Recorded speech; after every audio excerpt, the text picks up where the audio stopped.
Hey YouTube, Sack Guy here. Today I want to talk to you about a unique knife. I had not seen this tool set on a Swiss Army knife before. This is not a Victorinox, it's a Weger, made by those guys out in Delmont, Switzerland. I'll just refer to them as the W Group, since some people complain about the way I pronounce the word. Anyway, I was at a gun show in Tulsa in early November, going by this guy booth. He had this box of knives, just random pocket knives in it, and I went fishing through it. I found this one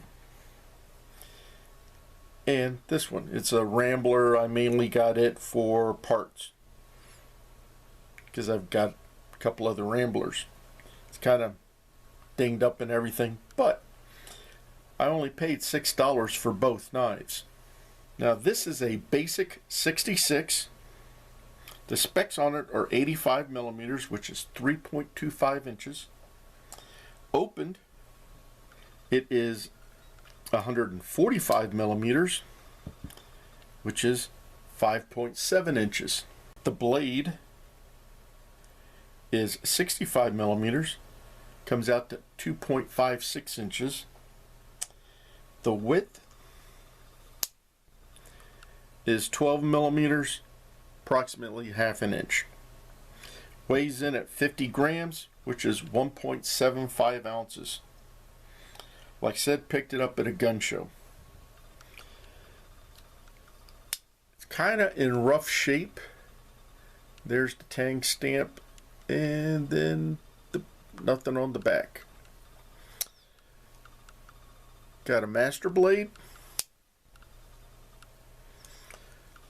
a combination blade, and I had not seen this combination blade before, but they use this for their combo blade. Flathead screwdriver, bottle opener, can also be used as a can opener. As a corkscrew, not a big fan of corkscrews, but hey,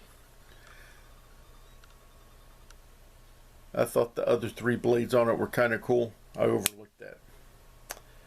And then it had this, the saw blade. I was just like, man, that is just super cool. It's kind of funky, a little stained here and there. I've just cleaned it up a little bit. It is real hard to open. After I got it home, I put a couple drops of oil on it, and it just started working fine. Looking here at the tip, you can see where it used to have the key ring on it. That's missing. There's no liner tools on it, or scale tools. And the emblem, you can just barely make it out. Had been, there we go, just colored in there. It faded off. But I just thought it was really cool and unique. And when he said $6 for both knives, I couldn't pass it up. Just wanted to add this to my collection. It's a little rough, but hey, for the price. And the scales, I'm going to try and look for some new scales for it, just to kind of clean it up a little bit. But even as is, it's just kind of a cool knife.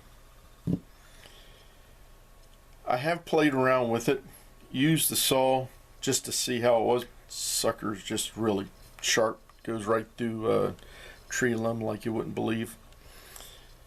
If I start carrying it, I am definitely going to put one of the little screwdrivers that go into the corkscrew.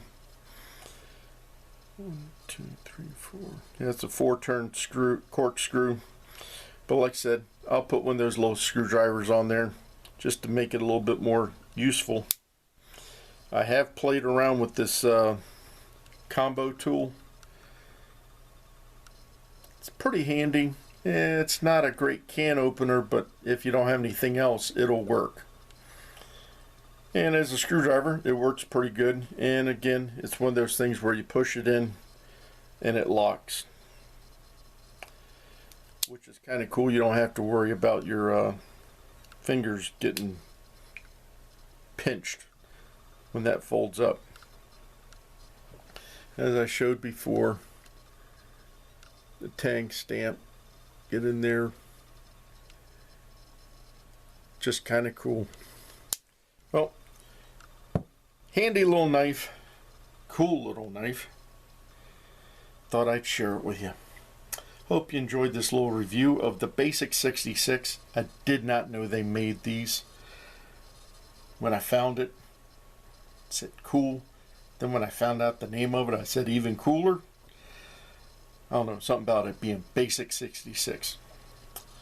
Anyway, any questions or comments? Leave them below. And remember, always be prepared.